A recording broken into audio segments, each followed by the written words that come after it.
Today's recipe is a creme caramel. We're going to make individual creme caramels today, just regarding time. So normally if I was teaching this in school, then we'd only have the shorter amount of time in lessons. So we do the individual so they get cooked within the lesson time. If you're making this obviously at home, you can make a larger creme caramel. It would just take longer to cook, so you're almost doubling the cooking time. If you want to make it just in one cake tin, that's absolutely fine. So ingredients today, I've got whole eggs here. We just need the yolks, but I'm going to show you how to separate the egg from white to yolk. We've got a vanilla pod, very expensive, quite a luxurious item. I'm going to show you using a vanilla pod just so that you understand the skill of how we remove the pods, but you can use vanilla essence instead, or vanilla extract. I've got sugar, double cream, and then I've got a little bit of extra sugar that goes over the top. And today the focus, we are looking at carbohydrates module, but the focus today is looking at caramelisation, because obviously sugar is also a carbohydrate. It provides us with that instant energy rather than the stored energy. So we need to look at both sides of the carbohydrates. And skills wise, we are looking at caramelisation. So we'll be looking at how that sugar in the mixture affects the colour of the creme caramel, but we will also be adding a sugar coating at the end. And if we were in school, I'd be showing you how to use a blowtorch, but there is an alternative, which obviously I've not got a blowtorch at home either. I'll be using the grill to caramelise that sugar on the top and create that nice hard coating where you can smash the top before you eat the creme caramel. First thing we're going to do then, in a saucepan, we're going to add in the 500 millilitres of double cream, and that will be slowly brought to the boil in a couple of minutes. But to flavour that cream, we are adding in the vanilla. So you would add a teaspoon of vanilla essence or extract now, if you don't have the vanilla pod. But I'm going to show you a vanilla pod and what you do. So vanilla pods look like a dried up stick, really. So you just need one of them. So that is a vanilla pod. And what we do is we split down the centre, open it up, and we remove the seeds, and the seeds are what are going to go into the cream and stay there. We will also use the stick, and the pod, what looks like a stick, will infuse the flavour of the cream more, and it will introduce more vanilla into it, but we will strain it so that that is then removed, because you wouldn't want that in the middle of your creme caramel. So I'm going to go into a close-up to show you now how we do the vanilla pod, because obviously it's quite hard to see from this distance, and you want to be able to see exactly what. So as you can see, the vanilla pod is very, very dark looking. It's dry, a bit squishy in the centre. And what we want to do now is cut a line right the way down the centre so that we can open it up. We're not cutting through it. We don't want to cut it in half. We want to score along here just to open it up. So holding it with claw grip, I'm going to insert the knife at one end, and just using the tip of the knife, I'm going to run right the way along here. And then, if I get my nails in, I can open it out, and you can see, hopefully, all the tiny little pods inside, the vanilla seeds, sorry, not pods. So what we do is you open it out, and once it's open, you put the knife down flat, pull away with this. I'm pulling backwards, I'm adding tension to this as we wipe the knife all the way down. Turn it around with it flat and do exactly the same the other way. And every single one of those seeds is going to go into our cream and really infuse the flavour of vanilla through the cream. This, I'll show you what to do with this in a second. So, in the cream, pop that in. Obviously it will just appear as a lump. It will start to disperse as we stir it around.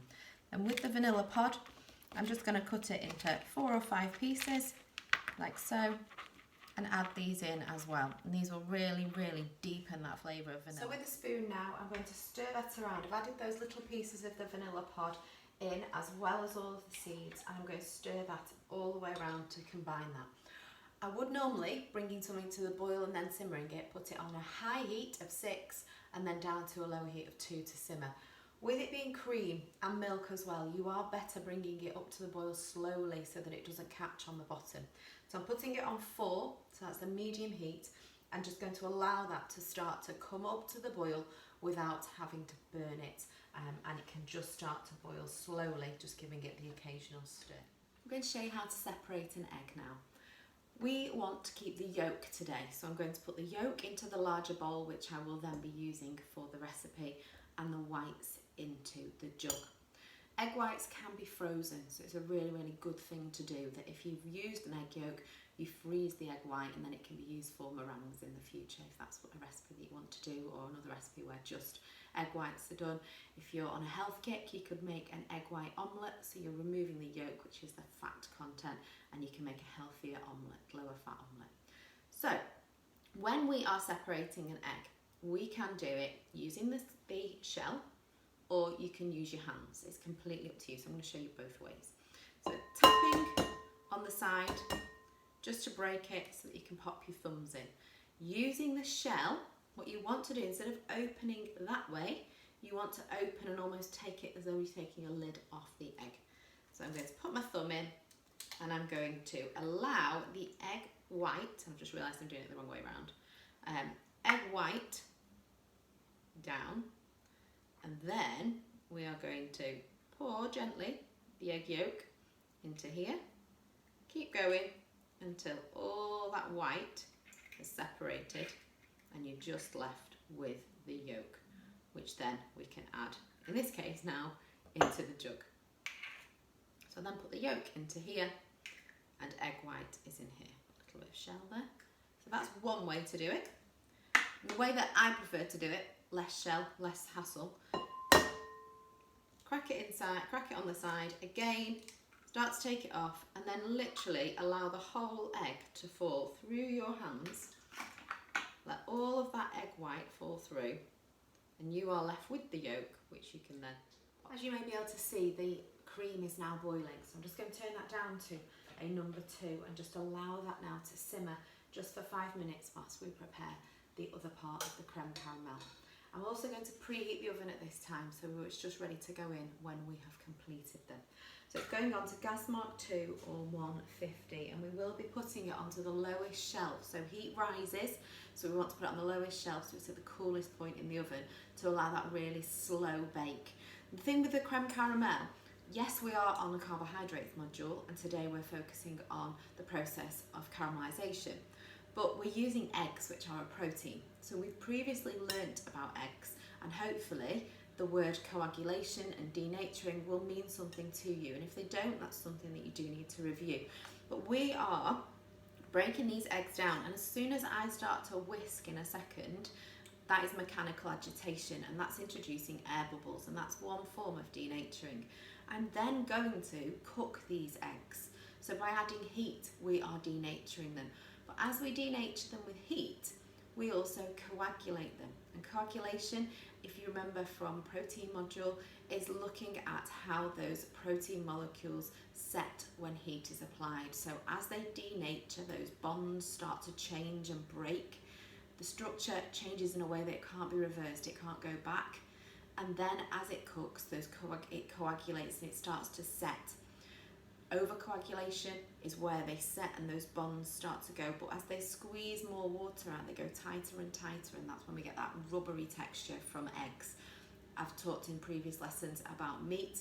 If you overcook meat, it goes very tight and tough like an old leather boot, because you are extracting that water by overcoagulating, and those denaturing molecules are tightening and tightening and tightening, and all the water is being removed.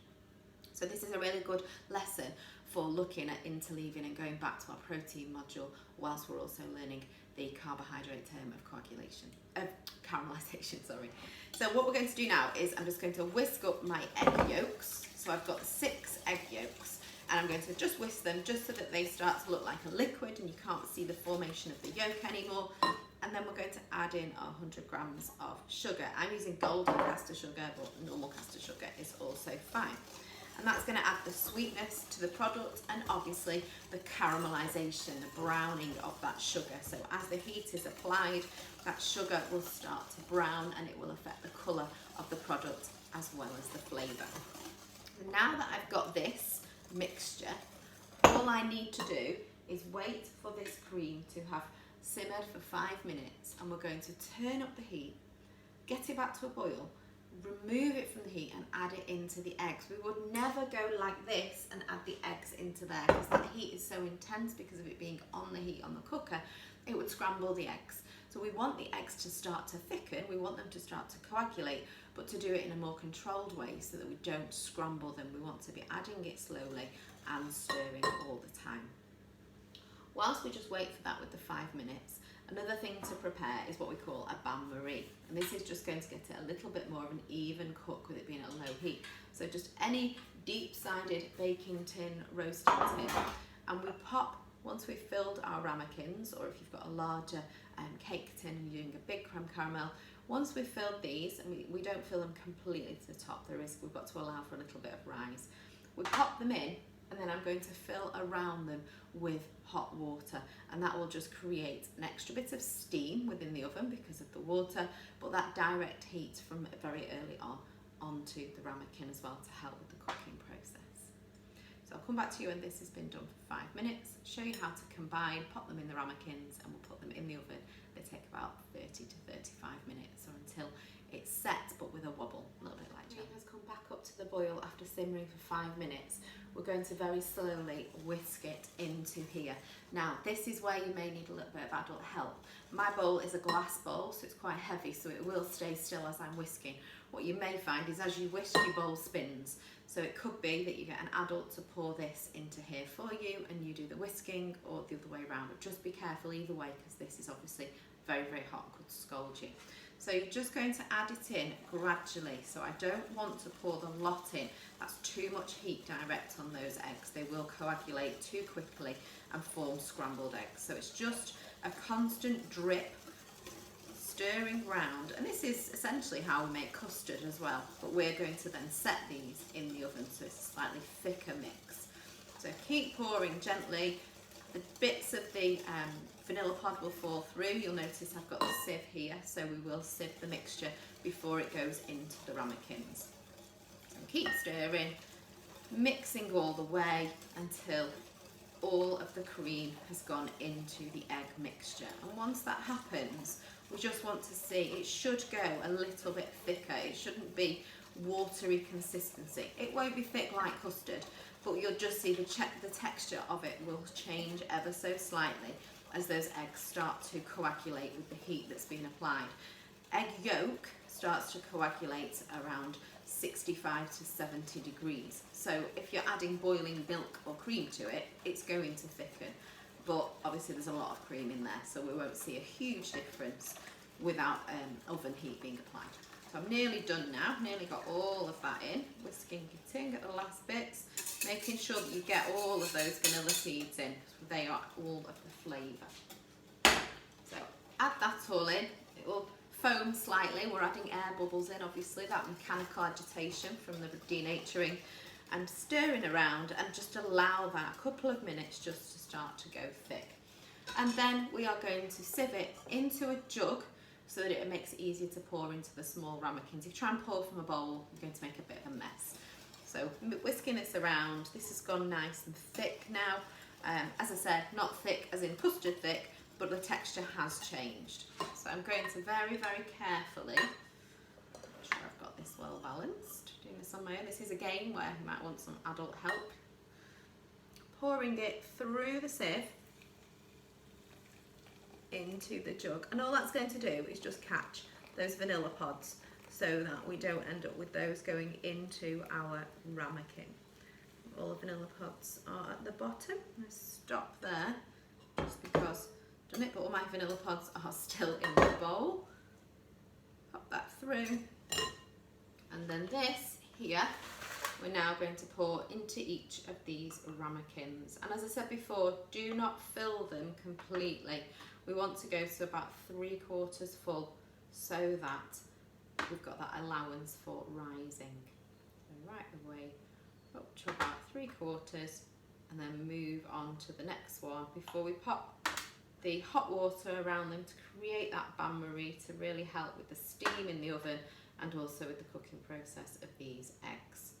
Bear in mind, talking a lot about eggs, this is looking at caramelisation. So what you want to see is that physical change in colour. You will see the browning from the sugar, And then obviously when we finish this and take it out of the oven, I'll show you how to create that crisp top by using more sugar to caramelise the top with the grill. Put this into here now, so this is just water I've just boiled in the kettle. Pour it round just so that it comes about 1/3 of the way up the ramekins, and then that can go into the oven, and I'll show you this once it comes out.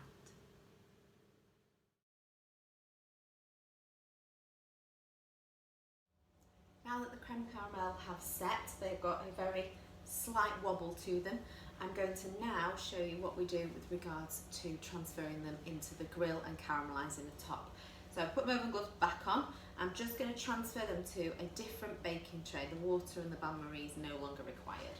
So very carefully, obviously the glass retains a lot of that heat still, so you don't burn yourself. Just transfer them across onto a baking tray, and that will be going underneath the grill. You could use the grill pan as well if you wanted to. Transfer them onto here, and then all we're going to do is add a spoonful of sugar, a bit like Mary Poppins, and sprinkle all the way across the top, trying to cover as much of it as you can, and that's going to create almost like a glass coating to the top. As that caramelises under the grill, the sugar crystals will melt, and then they will go into a liquid, and they will form a coating that we can then basically smash with a spoon. You can see when you take yours out that there is some slight caramelisation has happened. There's a little bit of golden colour coming through just from them being in the oven, but this does add a beautiful quality finish to them. So once that they are all like this and they've got the sugar coating on them, I'm now going to put them into the grill, and then I'll bring them out once that they have gold. You'll see the sugar will start to bubble and it will go golden. Do remove it before it goes too dark, as that sugar will continue to colour for another 30 seconds or so once you remove it from the heat. So just its core heat will continue to cook that sugar and caramelise it. So do keep an eye on them and remove it before it gets too dark. As you can see now, I'm on the wrong hand, you can now see the golden caramelised tops. I've done a close-up photo for you to see as well. But what you're really looking for, swap my hands back, is a hard top where it's really caramelised that sugar. So quite hard to pick up with my gloves, but you'll be able to hear it. So you want to have that snap. So if I take this off as a spoonful now, you can actually see on the top the really hard coating with that lovely creme caramel, that's the egg and cream underneath. So you've got this really crispy top to it. It's like glass when you smash it, and that's what you're looking for with your creme caramel. So you can really see that caramelisation of the sugar at the end. With a blowtorch we have a much quicker effect. It's a little bit more risky with a blowtorch, obviously more dangerous, but you melt the sugar in a more intense way. With the grill it's a little bit more slow and steady, so you've got to keep an eye on it, but you've got to also be a little bit patient.